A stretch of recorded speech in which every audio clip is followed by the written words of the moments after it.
Shri Desh Dulal Chatterjee, Superintendent, CGST and Central Excise, Shri Aditya Han, Shri Ranjit Mehtani, partners of Dhruva Associates LLP, distinguished guests, members, and ladies and gentlemen. I have great pleasure in extending a very hearty and cordial welcome to all of you to this webinar on claiming refund of input tax credit ITC in an inverted duty structure organized in association with Dhruva Advisors LLP this afternoon.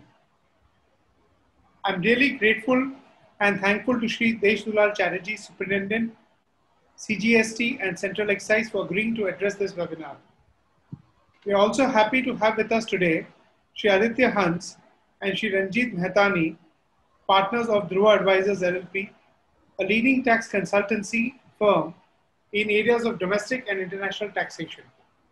Friends, as you are aware, an inverted duty structure refers to taxation of imports at higher rates than finished products that results in buildup of credits and cascading costs. Our importers face this situation quite often.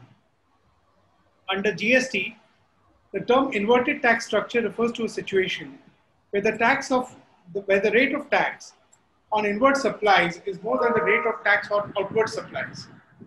In simple terms, it is a situation where the GST rate paid on purchases is more than the GST rate payable on sales. There is a persistent demand from the industry that government should remove these anomalies. Taxpayers who face an inverted duty structure will always have GST input tax credit ITC in their GST electronic credit ledger even after paying off the output tax liability. This creates working capital issues for taxpayers as their capital remains blocked in the form of ITC. Hence, the GST law provides this option to claim the unutilized ITC as a refund. Section 54(3) of the CGST Act states that unutilized ITC can be claimed, but the GST department is not considering the unutilized ITC on services while calculating net ITC as per Rule 89(5) of the CGST rules. Hence, there is a confusion on whether a taxpayer is eligible to claim a refund of unutilized ITC on input services or not. Recently, the Honorable Gujarat High Court held that a refund for the unutilized amount of ITC on input and input service is permissible. The court stated that Section 54 specifies the word input tax credit. As per Section 263, the input tax credit means the credit of input tax, whereas the input tax, as per Section 2/62, means the tax paid on both goods and services. Hence, the court ruled that the department should not restrict the refund to only inputs. While it brings relief for industries like textiles, footwear, handloom, etc., which operated under inverted duty structure, the questions that arise are what would be the fate of refunds that have already been filed and granted? Would the court also direct the revenue to refund the incremental amount with respect to ITC of input services? It is also to be seen whether the government approaches the Supreme Court against this judgment. Further, the refund process under GST is tedious as it creates a host of additional compliance requirements and finally leads to more cost of compliance. Also, the inverted duty structure promotes imports that results in weakening the domestic industry. The GST refund problems related to inverted duty structure have come up before the GST Council on several instances in the past. In the 38th GST Council meeting, GST on woven and non-woven bags was increased from 12% to 18%. In the 39th GST Council meeting, GST on mobile phones and specified parts was increased from 12% to 18%. There are a few other industries such as textiles, solar modules, fertilizers, steel utensils, railway wagons, which have been encountering difficulties due to the inverted duty structure. The other way to correct the inverted duty structure is to decrease the GST rates on inputs. However, the government is not ready to lose its revenue by reducing GST rates. Also, it is not fair to increase GST rates on the outputs to correct the inverted duty structure, as it will adversely affect the fundamental objective of reducing the tax burden in GST on the final consumers. Hence, We feel that the best possible solution for the government is to come up with a special refund mechanism for taxpayers who are applying for the refund of unutilized ITC under the inverted duty structure. Moreover, the GST rates concerning the inverted duty structure are to be realigned and they have to be corrected from the working capital point of view, which helps input suppliers as well as the buyers. Sirs, we really want to draw your attention to this. And with these few observations, I now will request Mr. Chatterjee to take the center stage and share his views with us. Over to you, Mr. Chatterjee. Thank you, Rishabh. It's a hello. Am I audible, sir? Yes, sir. You're audible. Please go ahead. Hello. Yes, sir. You're audible. Am I audible? Yes, sir. Little louder, but otherwise you're audible.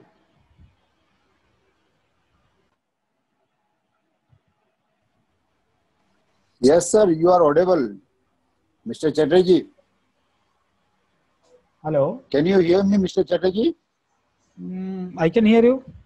What about yes, sir. myself? You are also audible, sir. Okay. You please give your initial comment on the topic. Okay. Over to you, sir. Thank you, Rishabh. Thank you, Goyalji. So the problem actually of this inverted duty structure, it stemmed from basically one explanation under Rule 89 particularly. Rule 89(5) has created all the mess, whereas Section 54, I'll just go through a very basic part of the refund system and come to the problem directly, as recently Gujarat High Court had started its, means our process has been started. Yes, it was a problem. We also felt there was a problem, but some, particularly while framing the law, this discrepancy came inside it. Now it is up to the government to see whether the government is particularly intentionally want to go like that, or it can resolve the issue. Now the issue comes from the particularly when we go for particular Section 54. Section 54, it says that all credits are, whatever eligible credit, refund can be given under inverted duty structure or other systems. But then comes Rule 89(5), which restricts refund only to ITC on input by an explanation under the rule. Now the problem was whether our explanation under the rule can overpower the already what is in the section, that is in the statute.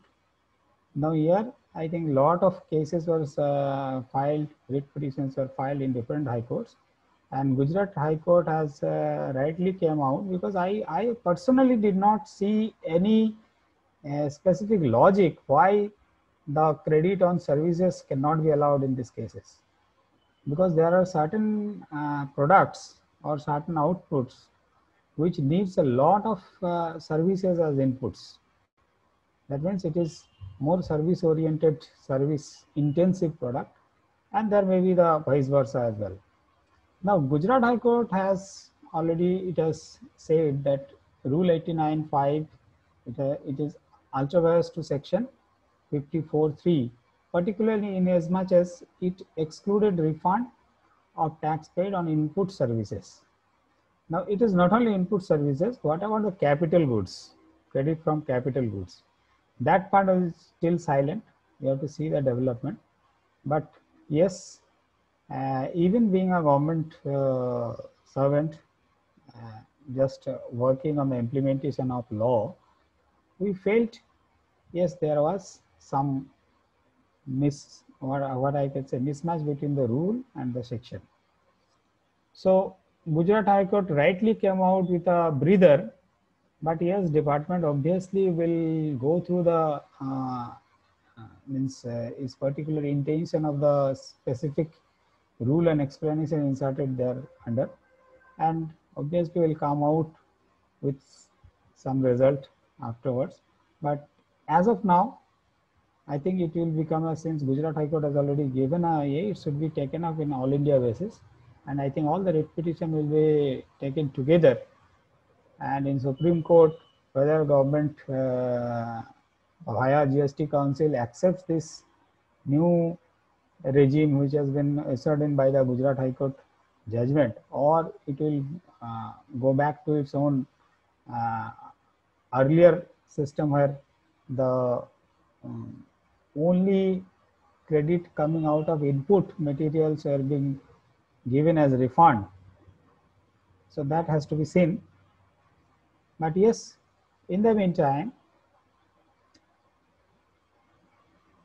if such things continues for the earlier cases where inverted duty refund has been given, in those cases this service and capital goods doesn't feature. Credit coming out of the particular input service and capital goods doesn't feature, but only credit coming out of input has been given due to this particular rule 89(5).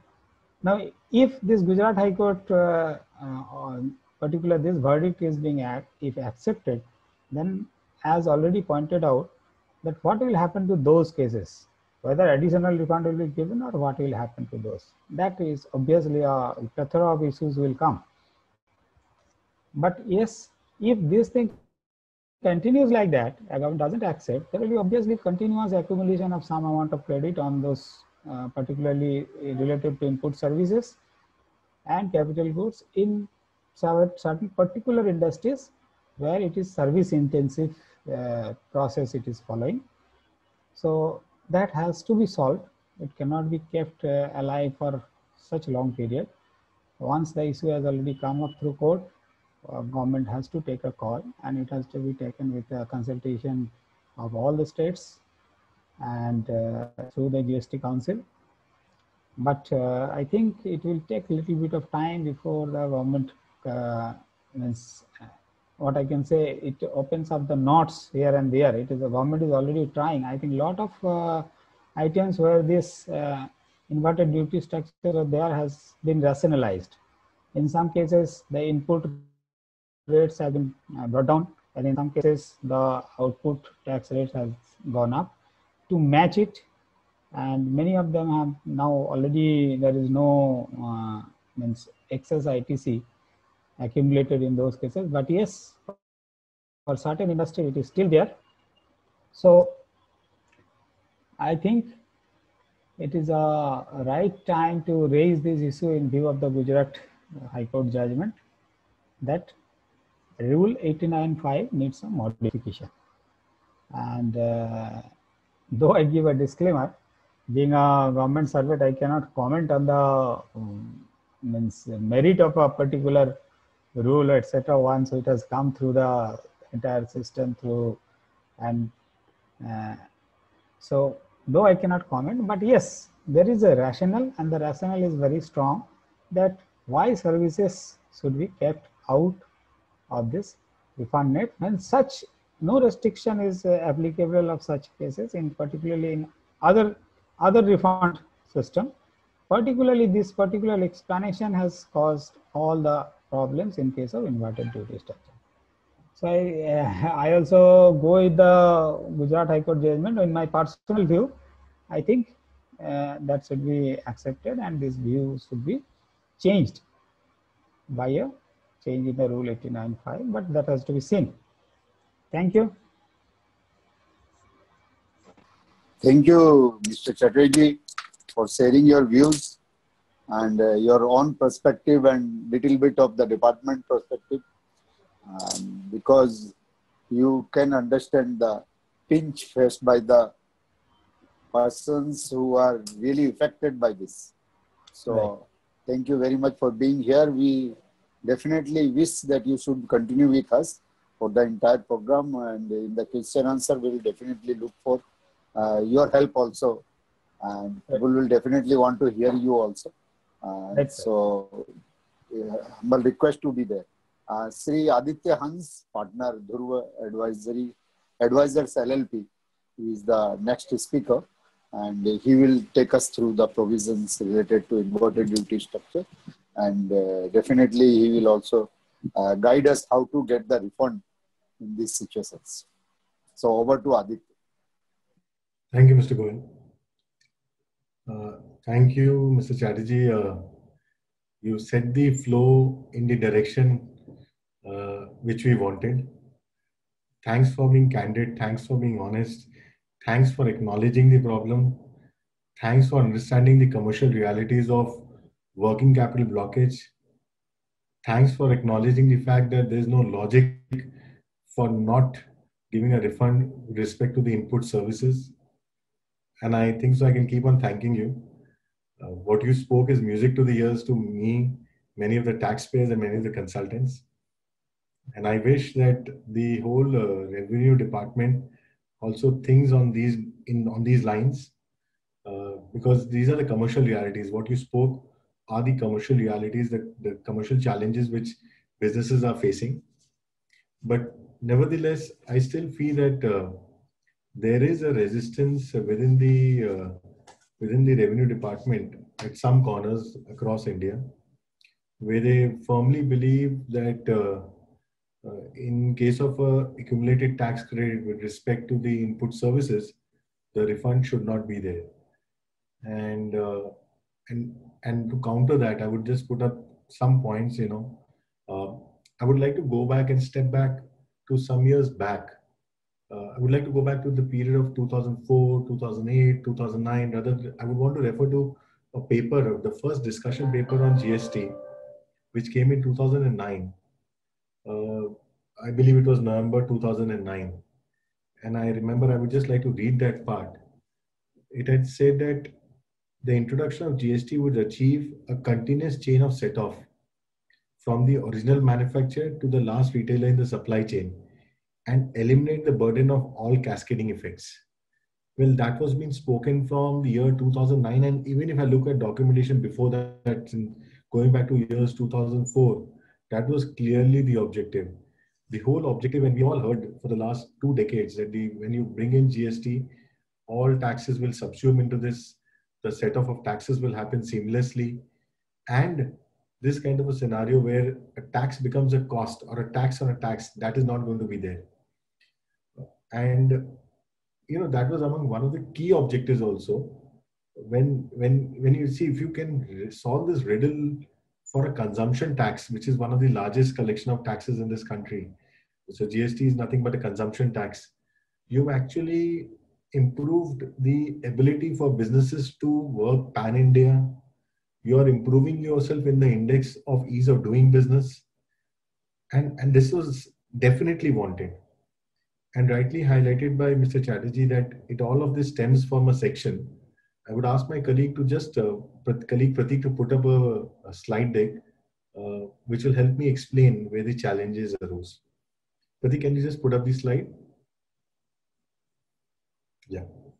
Can you move to slide number 5?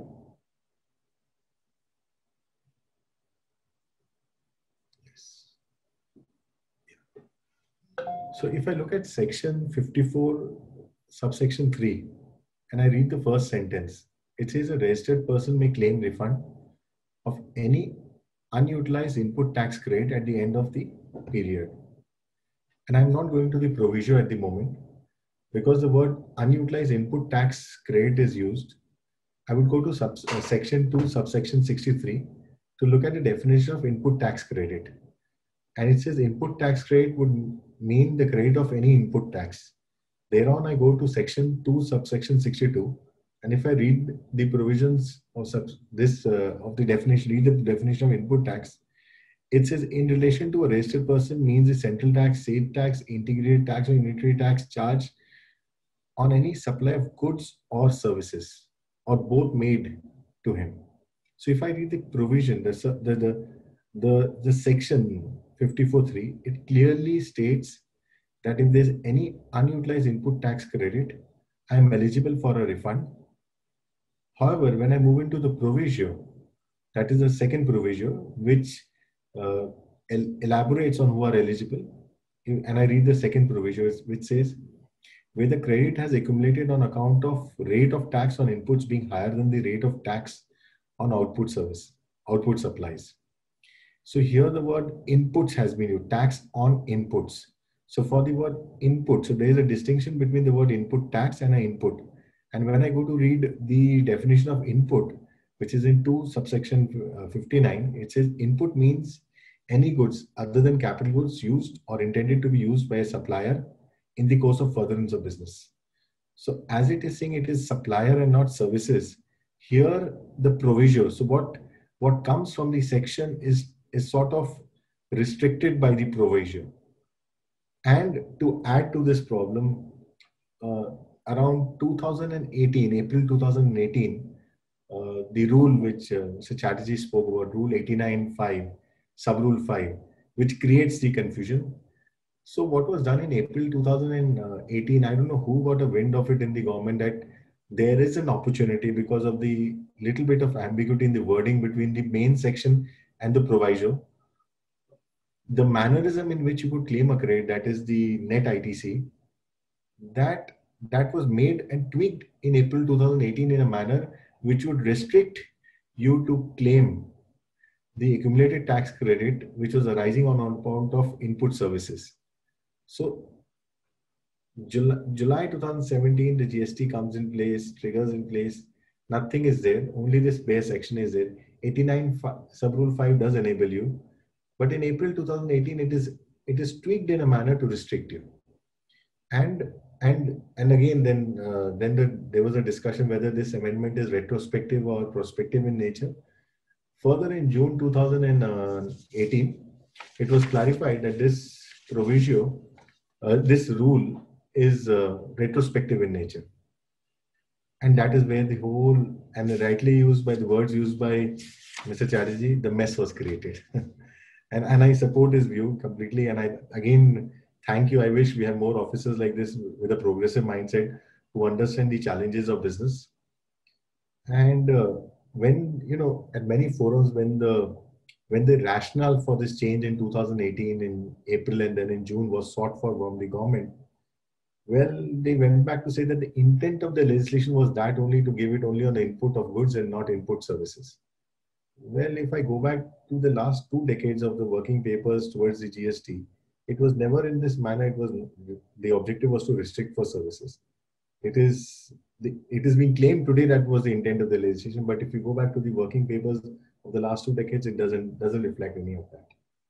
And I think so the whole country got the wind of it, because I know many companies who are sitting with substantial value of input tax credits in their balance sheet, not having a wind whether to expense this out, how to go about claiming a refund, because the current supply chain they have, there is no way they can claim an input tax, the refund for that accumulated credit. What was the consequence of that? Rates being filed in Gujarat, Madras, Patna, Rajasthan, Delhi, and many other high courts. And what was the outcome? The outcome which was there a couple of months back, and Mr. Chatterjee rightfully mentioned, the Gujarat High Court, it was in favor of the taxpayer. It says it cannot restrict. And that is given the confidence to the taxpayer, confidence to all of us, because there was a good element of deliberation in that ruling, where it was discussed that one should not restrict it. And my colleague Ranjit will discuss this in detail. Why? Again, interestingly, the Madras High Court accepted a writ petition challenging the wires. And I understand yesterday a ruling came which is a contrary view to what was there in the Gujarat High Court. Now we have 2 views. One is a view which is in favor, one is a view which is in contrary. Now I think so the respite can only come from the Supreme Court, with 2 high courts giving 2 different rulings.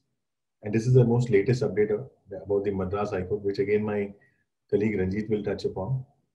So in this kind of a situation, obviously a question would come from anybody, any taxpayer, that what should we do? Should we expense this out? Should we go for a filing process? And how, if we want to go for a filing process, because I have the conviction that I should get a refund for this money, because taking all commercial consideration, this is my rightful due. How to go about that process? Again, my colleague Ranjit will discuss this. So with this, I hand over the baton to Ranjit. Ranjit, if you could explain, elaborate on all what I spoke a little more, and also explain the mechanism how to claim the refund, and also throw some light on the Madras High Court and the Gujarat High Court ruling. Ranjit, over to you.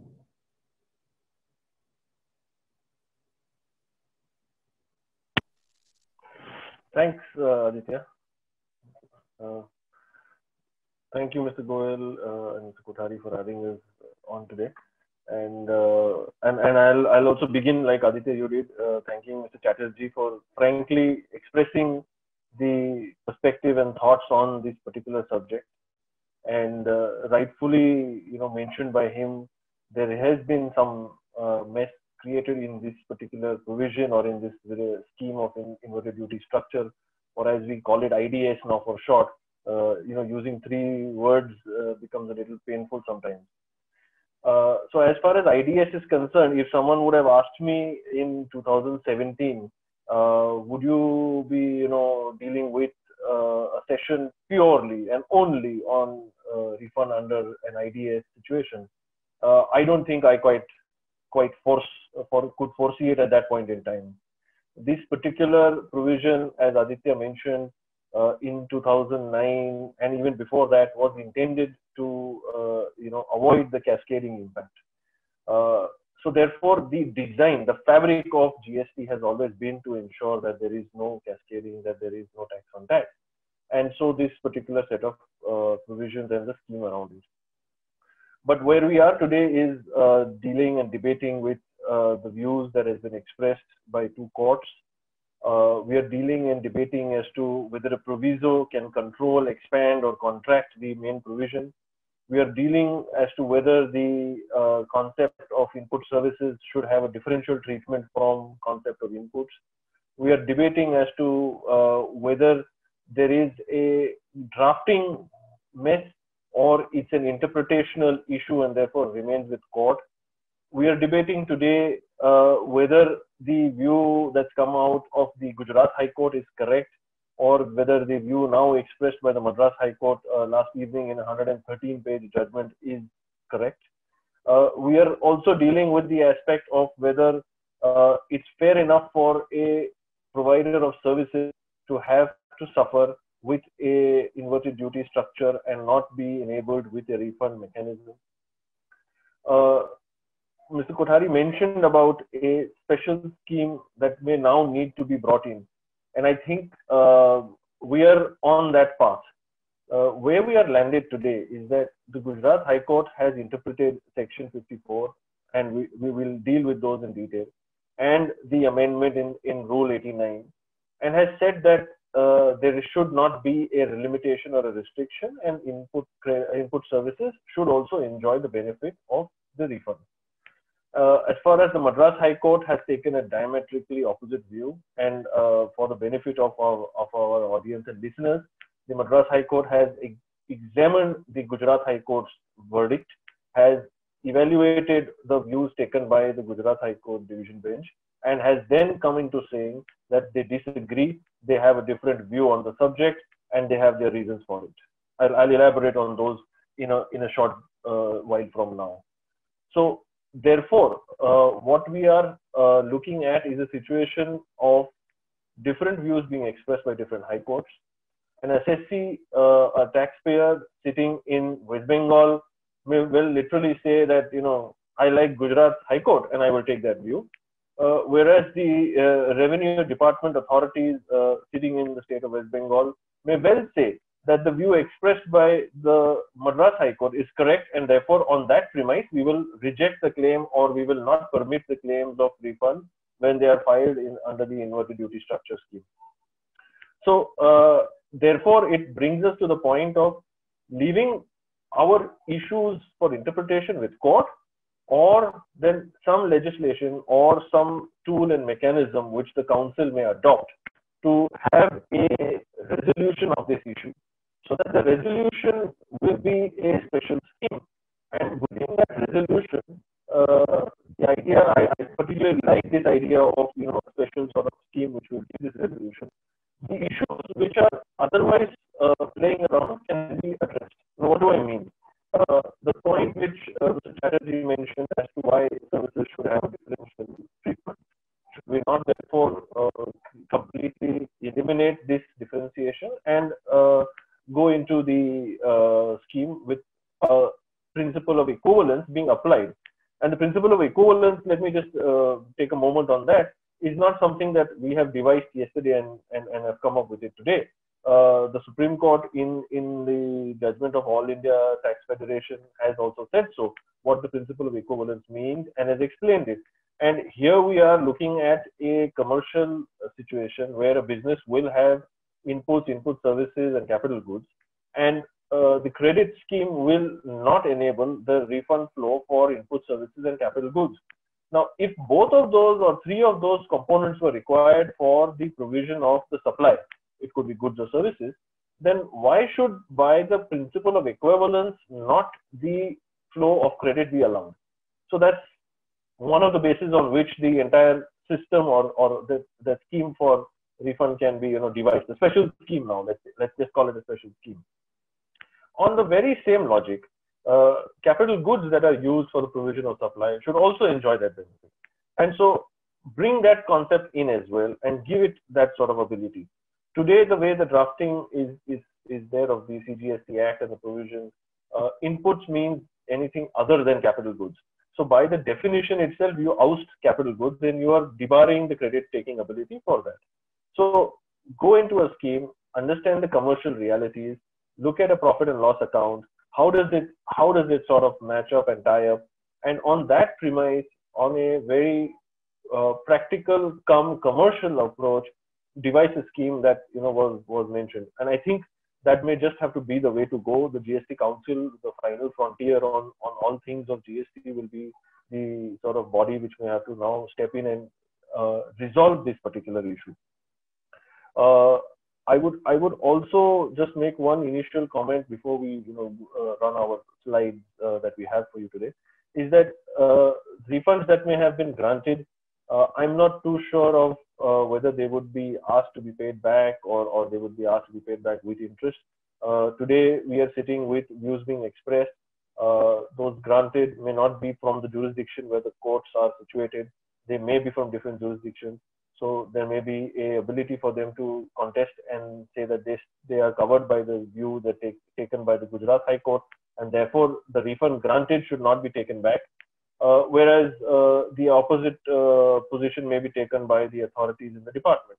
So I think that's going to be an area where assessee taxpayer is going to have a bit of a push and pull with the departmental authorities, and some sort of dispute may come up on that line. One last initial comment that I would make before I pick the slides and deal with them in the detail that Aditya mentioned, is that as you read the Madras High Court judgment, and it's not part of my slides because the judgment just came in this morning and it's 113 pages, so it took some time to sort of read and digest. But the court has in that decision recognized that the government has the latitude, to make a distinction between goods and services, between input and input services. And on that premise, they have gone about and drafted the law. So as the court sees it today and interprets the language that the draftsmen used in the legislation, they're pretty confident that it's not a case where there is any doubt any longer, especially after you read the views that the High Court in Madras has taken. And on that premise, a lot of the people who may have believed that the Gujarat High Court enables the refund for their cases would now not be entitled for it. So it would become a situation of all taxpayers, all assessees in other states, particularly other states, because if you're in one of those two states, you know which way it will go. But if you're in one of the other states, what is to happen to you? What should be the steps you take? Should you be going back and making a claim? Should you be revising your claim? Should you wait it out? These are some of the issues that are there, I'm sure, on the top of several minds. And as we go along, we will try and pick up these issues with our slides. So I would pick up the point which we can start with. So Pratik, would you please take the slide? Yeah, okay. So picking up the first slide here that we have, the idea is to explain that where and how is it that an IDS really occurs. And I think the pictorial representation is rather clear. This is, of course, a reflection of the section and not the rule.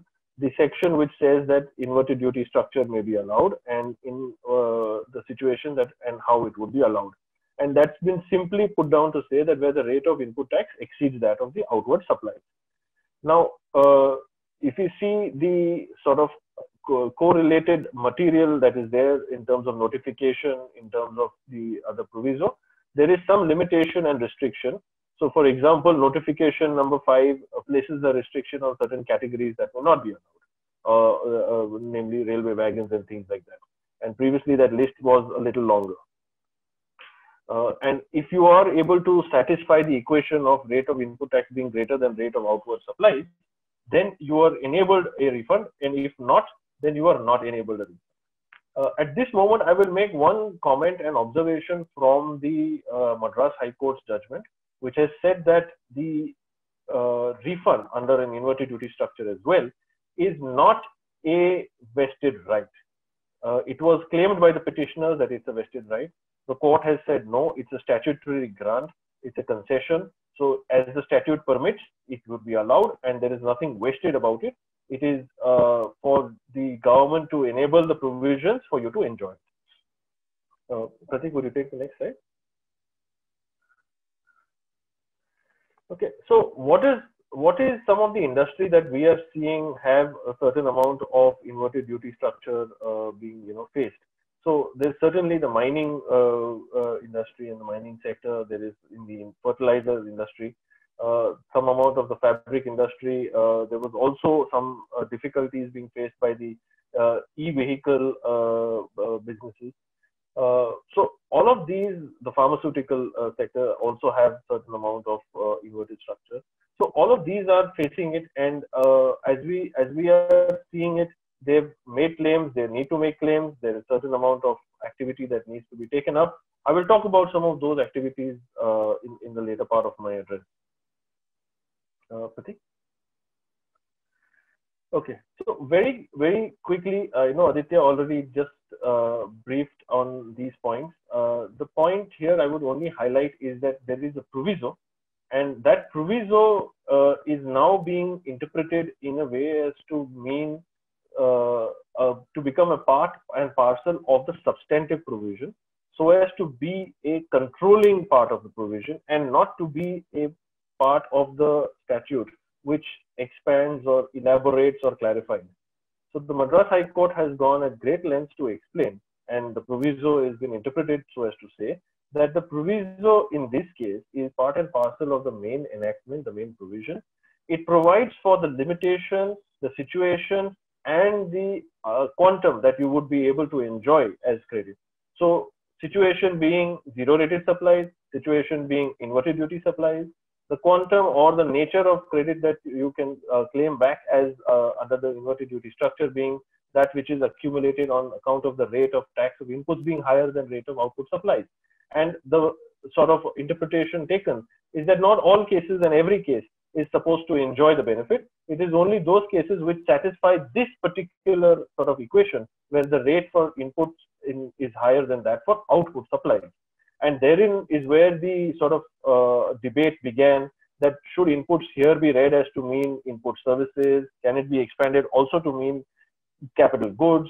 The Gujarat High Court took a view in favor of the taxpayer. The Madras High Court has taken a diametrically opposite view. So all of these have been at the heart of the debate in both those judgments, and the definitions are there. They're part of the statute. So Pratik, can you take the next slide? Okay. Rule 89, and this literally was in the eye of the storm, and as Mr. Chatterjee also had previously mentioned, that this created the mess. Actually, in my opinion, the mess was even in part of 54. The provision is not entirely clear. It could have said input services, capital goods. It could have said all material inward supplies, but it chose to use the word inputs. And therein, there is one of the sort of debates that was started. Now, when you come to 89.5, the rule, it begins the next debate, and the amendment only made it worse, as Aditya was mentioning earlier. But the formula, as is mentioned, is on your screen, and I think this is very important for our taxpayers and our listeners today, because the refund amount is always going to be the turnover of what is inverted duty, whether it's goods or whether it's services. And I will highlight the fact that a business which has services would also be entitled, provided that it would have inputs in its stream, because the qualification would arise only when you have inputs in your inward stream and not otherwise. So what I mean is that if you're a pure play services provider, it will be very difficult to establish a case to say that you are entitled for an inverted duty structure refund, even if you are actually suffering an inverted structure. So the formula, just going back to it, is the turnover of inverted rate supply of goods and services on the adjusted total turnover into the net ITC, and that equals to, after reducing the tax payable on the inverted supplies, because to that extent you have been able to make the offset, the remainder is the amount that you would get as the refund amount. Now, what is net ITC? Originally defined to mean input and input services, and then in April 2018, and again in June 2018, amended, re-amended, and recast to say that it only means inputs. And that's where the issues really took off, and the Gujarat High Court stepped in to resolve it in favor of the taxpayer. Okay, so yeah, Pratik, go ahead, please. So go ahead, take the next slide. Yeah. So the question before the, so I would in the next 2-3 slides just talk about the two judgments, the Gujarat High Court and the Madras High Court, and thereafter we can understand what are some of the practical aspects or some of the issues which remain and which can still be discussed as to how they should be addressed and tackled as taxpayers as you go along. So the issue, of course, before the Gujarat High Court in VKC footsteps and a host of other petitioners was limited in as much as whether the explanation A to Rule 89.5 is ultra vires Section 54.3, and we now know that they did say yes to that. Or rather, they read down the provision to say that it cannot exclude inputs, input services. Inputs and input services are both within the frame of that particular provision. Now, what were the main arguments of the assessee? That the chain of ITC should be uninterrupted and seamless, cascading, as Aditya mentioned. The first discussion paper was the plank on which they stood, and it was clear there that you did not mean to restrict the inward supplies, whether it be inputs or input services. Then there is the argument that nothing in 54.3 in the proviso also restricts it in that fashion. So then the point was made that the 89.5 formula prescribed by 89.5 whittles down the sort of scope and scheme of the refund provisions, and that's not the way in which it was supposed to be or intended to be. Further, it was pointed out that the refund of unutilized ITC is permitted in case of zero-rated supplies, in case of input services. So why is there a reason to make a differentiation or a distinction when you're dealing with the IDS situation? It was then also mentioned that the rule should only be referred when the assessee is engaged in making two supplies, one involving inverted and not involving inverted. Now, all of these were the arguments made, and on that basis, the court delivered its verdict. And just on what basis did it do so? Pratik, can you take the next slide? So, what was the decision that the Gujarat High Court sort of put forth? That the provisions of 54.3, the section, uses the phrase input tax credit, and we've seen the definition of that. And it is defined to mean input tax on supplies of both goods and services. So here the universe is much larger, and 54.3 being the parent legislation has expressed itself by using the word input tax credit. So when it says input tax credit, and that extends to both goods and services, the subordinate legislation in 89.5 could not have narrowed it down. The further point is that input tax credit is defined in section 260, subsection 63 to mean credit of input tax, which again includes both inputs and input services. So therefore, the color that 89 ought to take is from 54, that it should mean, and that's the view that the High Court expressed, it should mean input tax credit availed on inputs and input services as defined in the Act.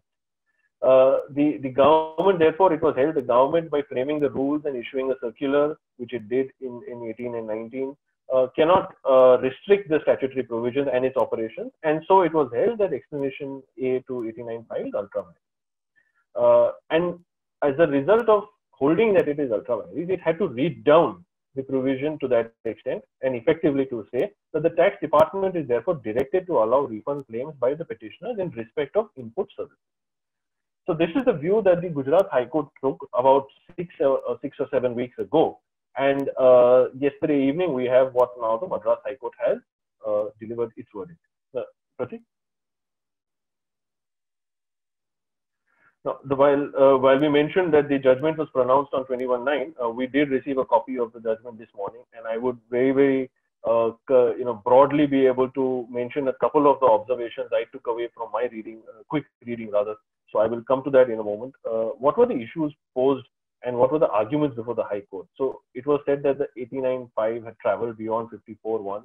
And in fact, the judgment actually records it that the challenge was actually much higher. The challenge was at a level to say that the distinction made between inputs and input services was improper, that there is therefore a constitutional transgression in terms of Article 14 by saying that you are not entitled to credit in respect, a refund in respect of input services. And also then going on to saying that 54.3 itself ought to have been read in a particular fashion. Thereafter, they went into Rule 89.5 and sort of posed these as being the issues before the court. So the proviso, it goes on to say the proviso in 54.3 is worded in a double negative, and if it is read in a positive manner, the proviso contemplates refund of both the credit of both goods and services. Interestingly, the court has dealt with this very particular submission or contention and has read it in as much as to say that when the double negative is dealt with, you come to a situation where you are allowed credit only in respect of you're allowed refund only in respect of a situation where you have a export or you have an IDS and not otherwise. And in that context, it says that it has to be approached narrowly. The proviso is clear enough. If it says inputs, then it only means inputs and it should not be expanded. The other issue before the court was the intent of the legislature to grant refund, which was also based on the first discussion paper. We talked about this, and also the reliance was placed on note 2 clauses in the bill that was there in the CGST bill. And finally, like I mentioned earlier, the constitutional validity of section 54.3 to the extent that it does not allow credit in this respect. Now, the court finally has concluded to say, and it has examined the provisions both at section 54 from a constitutional perspective and its vires, and Rule 89 as to its vires in terms of the section 54. And it goes on to say, after a good look at the relevant judgment cited by all the parties, the GST department, the government of India, the state council, and the petitioners, of course, that the proviso in this case is not meant to expand or elaborate or change the contours of the provision.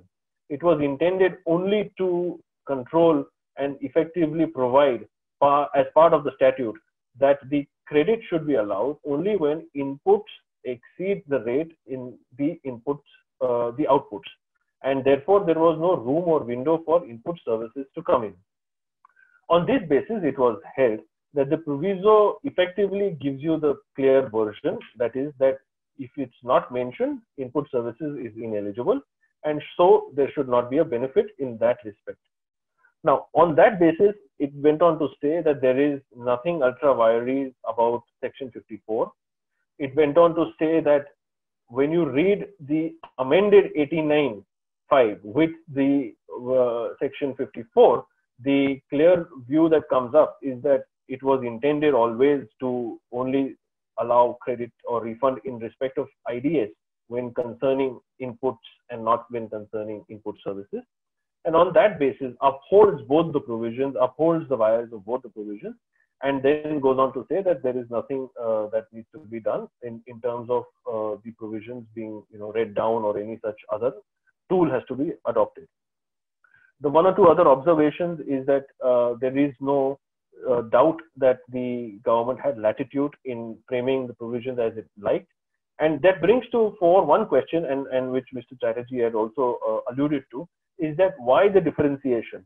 Now, while in my opinion and Mr. Chatterjee's view also, there is a reason for a principle of equivalence and the both to be treated alike, the court has not really examined that aspect of it, but has gone on to say that it is the latitude and the government and the legislature's right to have enabled an enactment in that fashion, to have legislated in that fashion. So without addressing the issue on equivalence or differentiation, it has concluded so as to say that that is a perfectly legitimate thing which has been done in this particular context and in this particular setting. So it brings then therefore the point that how do you rationalize and what do you do as taxpayers going forward. So I'll just take the next few slides which talk about some of these aspects and these issues that may be left unanswered, and especially now after the Madras High Court are brought into a different light, and some of the other practical considerations that need to be addressed. Pratik? So this is the heart of the issue where we believe that the input services has been incorrectly denied the benefit. In my view, the concept of principle of equivalence is really of paramount importance, and that's not something the court really dealt with in a detail. And now whether the Gujarat High Court decision is challenged before the Supreme Court, or whether the petitioners in the Madras High Court take the matter further to the Supreme Court, the question is really what happens, what should be done. The answer to that actually is that it's an open field. These provisions exist on the statute book. In one way, they've been read down. In one court, they have not been read down. And so, as a party that is sitting in one state and not in the other state, there has to be an approach which will have to be taken. We can take the next slide, Pratik.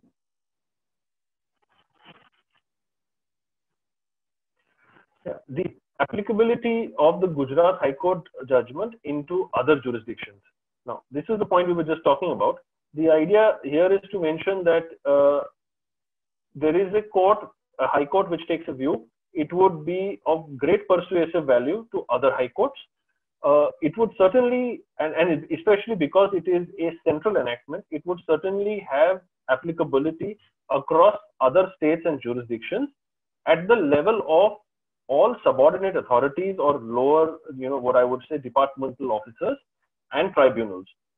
While a different high court may choose to differ from a given high court's view, and as we have seen yesterday, the Madras High Court has differed, the situation now is, if someone is sitting in the state or is governed by the authorities in the state of Gujarat, obviously they can take the view that the Gujarat High Court has taken. By someone who is in the Madras jurisdiction, they have no ability but to be subjected to the view taken by the Madras High Court in the AFCONs and the other judgments. Now the interesting part is what happens to someone sitting in West Bengal or in Maharashtra or anywhere else in the country. So the general position that has emerged in precedence is that the court that is your jurisdictional high court, that view will apply. And if you are belonging to another jurisdiction, then there is an ability to adopt any one of those views.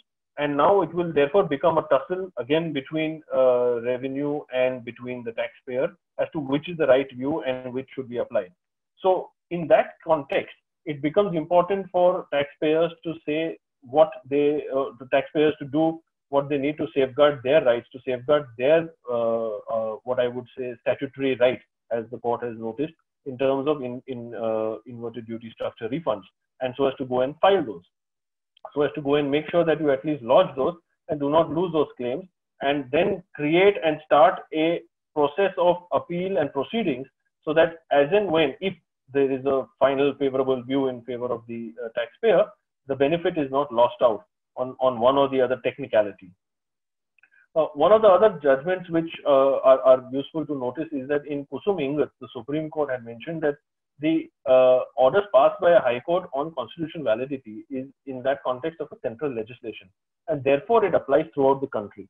So even while we are talking about these provisions from a CGST point of view, it's a central legislation, and therefore it has to have applicability across the board. Pratik, can you take the next slide? There is one sort of issue which has surfaced in the chain of amendments that have been made by the legislature. Aditya mentioned about the law being amended in Rule 89.4, but here we have another sort of amendment which has altered the relevant date. The relevant date and has been curtailed. So previously it was 2 years from the date from the financial year end.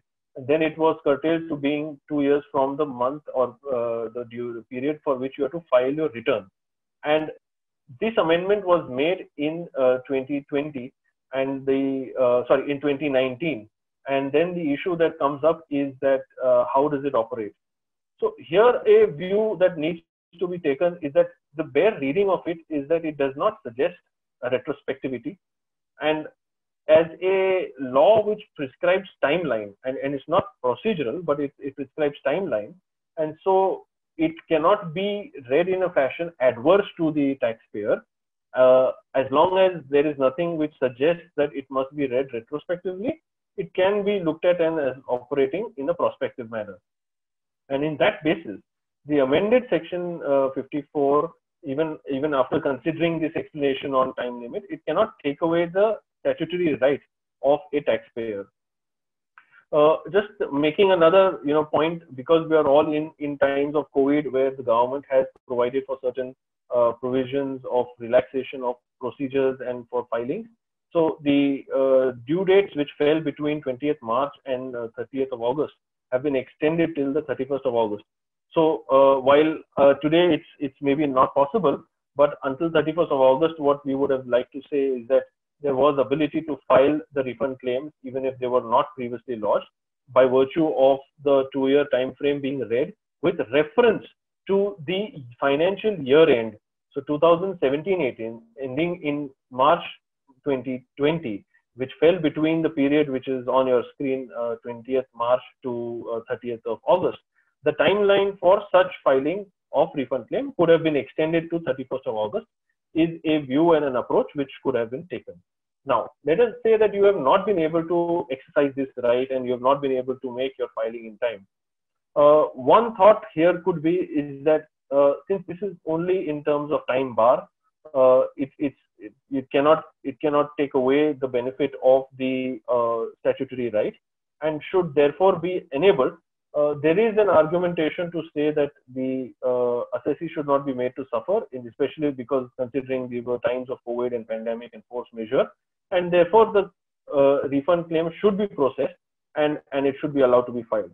Now, that's a very big situation that we are talking about, because firstly, should be allowed to be filed, will the GST portal, which has its mind of its own, allow it, and so on and so forth. So those are then becoming the practicalities of the situation that we have to deal with. Pratik, take the next issue, please. Yeah, so this is the other point which I was mentioning, that the GSTN or the portal has sort of its own set of rules and operates on that basis. And it doesn't permit a maybe belated filing. It may not permit a second filing, assuming some of the taxpayers have filed it. Then in that situation, what do you do? Well, the only approach there then could be is that reading the Delhi High Court's verdict in Pitambara books, you say that the manual application should be filed where the portal places a restriction, because ultimately the GST portal is an enabler. It's a system. It's not the law. And if there is a restriction caused, which otherwise is not envisaged in the law, that should not be the situation and outcome. And the enabling provision should be made to work itself out.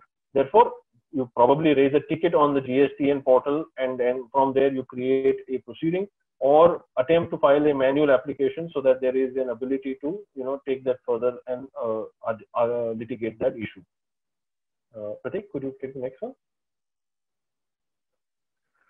Okay, so this is also, some other questions which I cannot say are addressed today. Capital goods, Mr. Chatterjee had also alluded whether capital goods should be distinguished or not. As it stands, the provisions, of course, seek to exclude it because inputs are defined to so mean not capital goods. But input tax credit is a more elastic term, and it includes credit that would have arisen because of capital goods. Now, if I was to refer to the Madras High Court's views, then clearly the answer to this question is no. But if you look at it from the Gujarat High Court's lens, perhaps the answer is yes. So again, it will go back to a situation of trying to sort of figure out in which state and jurisdiction one taxpayer is, and on that basis taking an approach and way forward. The next point I would talk about is the fact that there is a circular of the government which has talked about rates being the same and not being allowed to take credit, or rather the rates of a particular goods being the same and the rate having changed and not being allowed to take the refund of this inverted duty structure. Now, the circular clarifies that that's not possible, whereas I think the interpretation adopted by the circular is a bit aggressive and maybe I would say lopsided, because there is no such provision which says that if it's the same goods and if the rate changes, there should not be a credit or a refund ability. There is no such restriction or provision in the law book, and that's something the circular has created out of nowhere. Owing to that reason, I would believe that this circular is susceptible to challenge. Pratik, can you go ahead? Okay, now let's assume that in practical you are trying to file, you have to file for SGST, CGST or ITST, and you do not have that balance today. Really, how would it work out? So there is no clarity, I can say, as of now for such a situation, because this is not contemplated in the provisions. For electronic cash ledger, there is in fact a portability which has now been brought in, but no such portability exists in the electronic credit ledger context.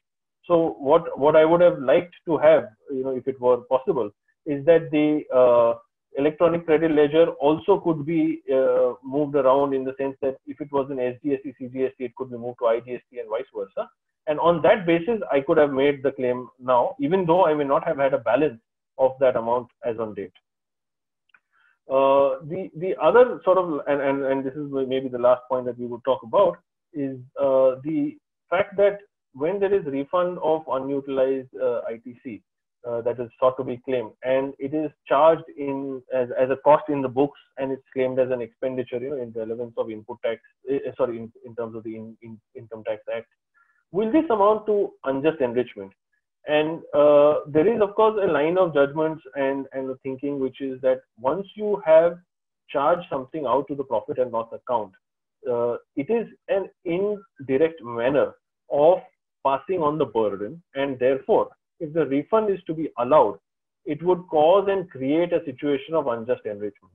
And therefore, if such a situation practically is being faced by any taxpayer, it would result into a unjust enrichment situation by the view that you take from the particular line of thinking.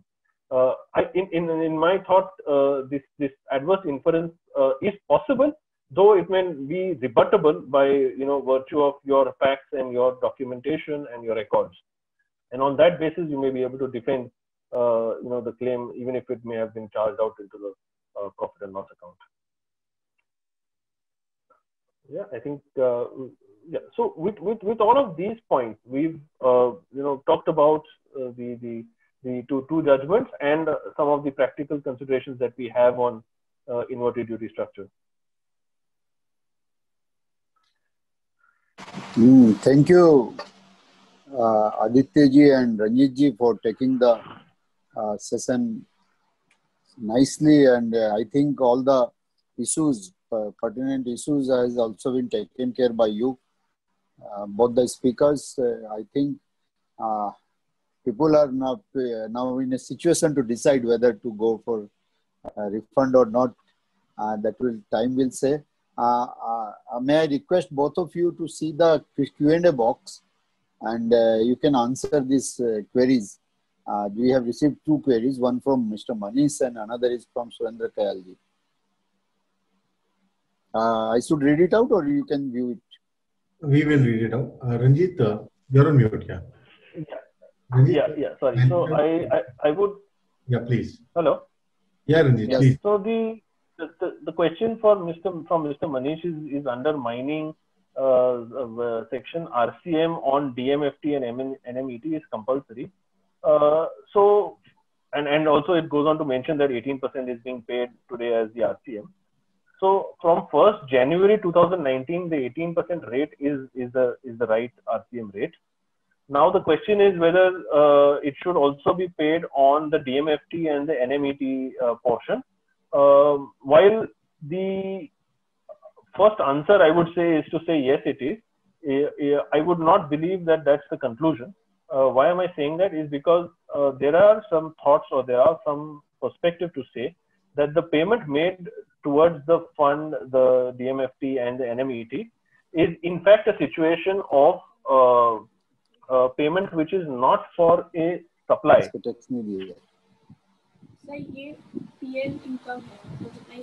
just give me one moment, please.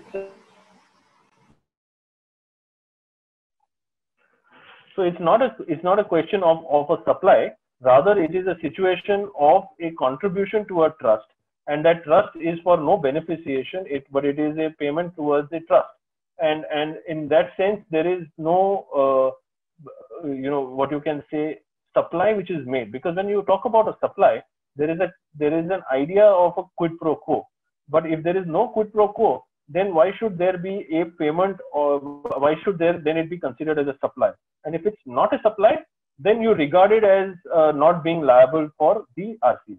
So that's the broader contour of our point. Now we need to obviously study it with reference to the relevant provisions of that state and jurisdiction, and also consider maybe the points which are already in some way being debated in the Supreme Court as regards the royalty itself.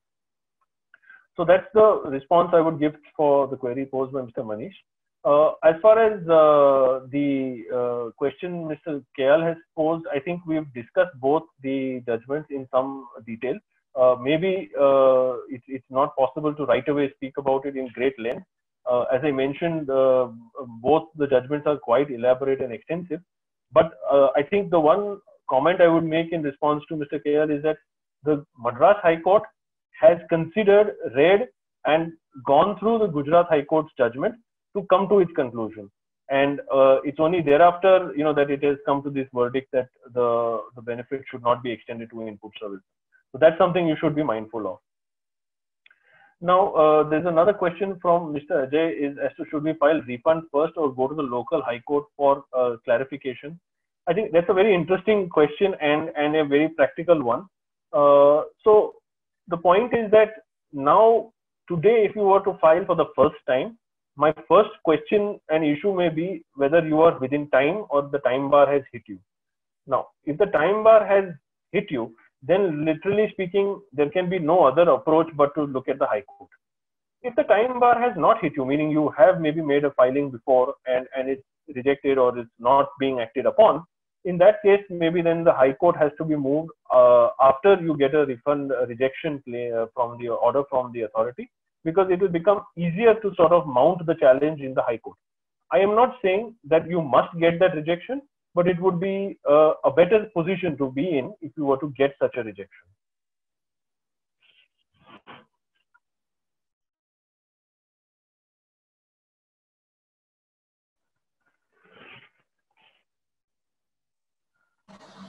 I think we came to end of the program.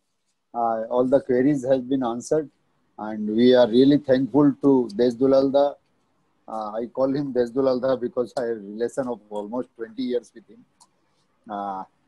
Since I started my practice, we have been visiting the department and meeting him regularly. And Sri Aditya Hans and Sri Ranjit Mathaniji for addressing all our participants and taking their queries also. So we are thankful we are looking forward for such program in future also.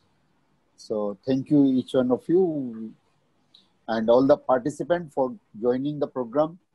Without the participant, no program can be considered as a successful program.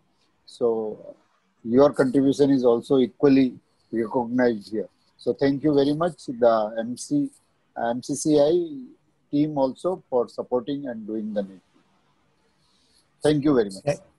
Thank you, Sushil ji. Thank you. Thank you.